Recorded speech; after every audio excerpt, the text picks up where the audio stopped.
এই জগতে সকলেরই দাওয়াত খাওয়ার ইচ্ছে, কিন্তু এই গরিব আনোয়ারের দাওয়াত খাওয়ার কোনো ইচ্ছে নাই, আকর্ষণ নাই। সকলেই কমেন্টে বলতে পারেন যে আপনার আকর্ষণ নাই কেন দাওয়াত খাওয়ার। আসলেই কষ্ট এমন একটা জিনিস, আমি দাওয়াত আসলে বেশি আপ্যায়ন করি না, পছন্দ করি না। তাই বলে আমি কারো বাড়ির দাওয়াত খাই না। আর আসলে বিশেষ করে হলে মনে করেন আমি দাওয়াত মানুষের দিতে পারবো না, তাই জন্য আমি মানুষের বাড়ির দাওয়াত খাই না।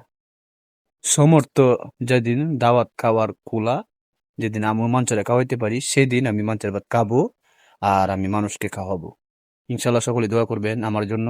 আমি সকলের জন্য দোয়া করি। আহ, সকলেই এই ঈদ উপলক্ষে, কুরবানি ঈদ উপলক্ষে একটু আস্তে ধীরে খাবেন, কম খাবেন।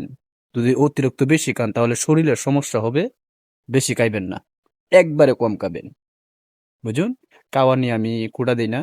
একবারে কম খাবেন, যে নিজের ফ্যাটে যেমন কুলা তার থেকে একটু কম খাবেন, তাহলে আপনার ভালো লাগবে আর আপনার সমস্যা হবে না।